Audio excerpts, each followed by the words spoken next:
1.2 Muscular System Assessment, Alex Moulder. So in this PowerPoint I'm going to be talking about the muscular contraction process, which will include the process of the performer's response, the sliding filament theory, and different types of contraction. First off, I'm going to start with a muscle contraction overview. This is basically everything from the stimulant traveling to the brain down to the neuromuscular junction, and then everything after that, what the muscle does, which is the sliding filament theory. First of all, we've got to put it in a sporting context.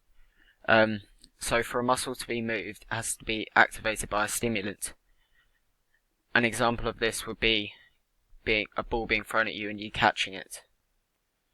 As it's thrown towards you, your receptors, your eyes, will send an impulse down your sensory neurons to your brain, when your brain then makes a decision on what to do, which it then sends down an impulse down your motor neuron, down to your neuromuscular junction.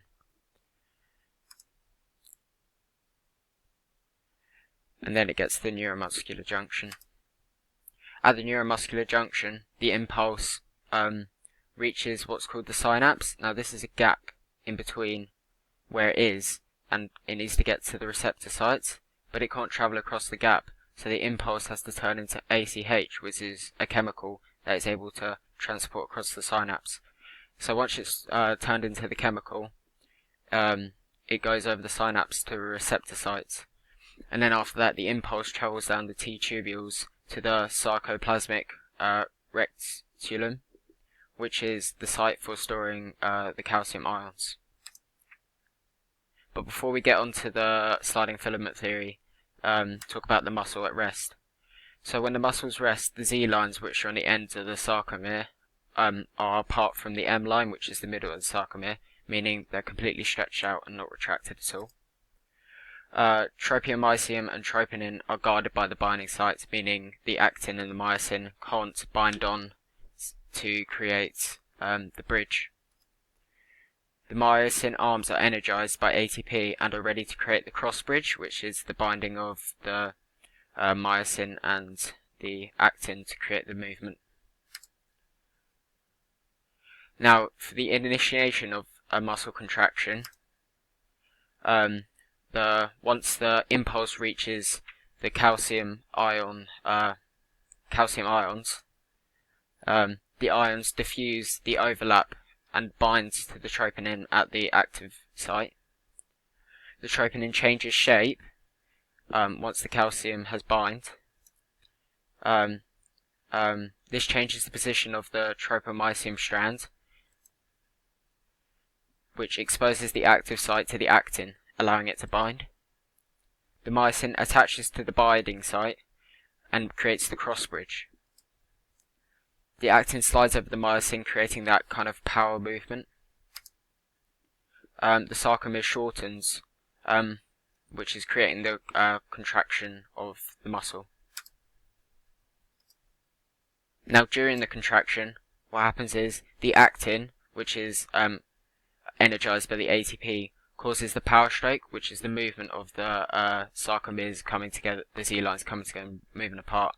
So the Z lines are pulled together, which is known as the power stroke, to create that contraction and that pull on the muscles. So the sarcomeres are shortening as those Z lines are coming into the M lines and touching together.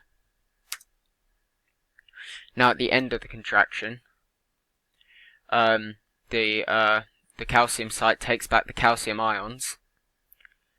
When the electrical stimulation ends, the troponin and the tropomycin will cover up the active site again, which makes the myosin come away from the active site, and then the actin goes back and recharges its ATP, ready to be energized for its next movement.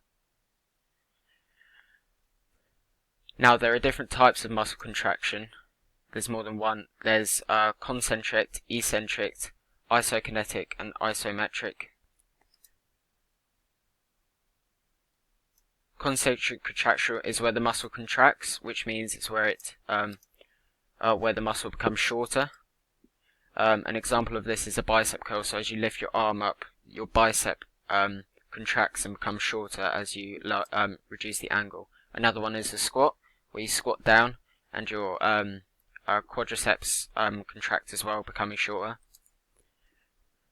Another type of contraction is eccentric. This is the opposite of concentrics, where the muscle relaxes more.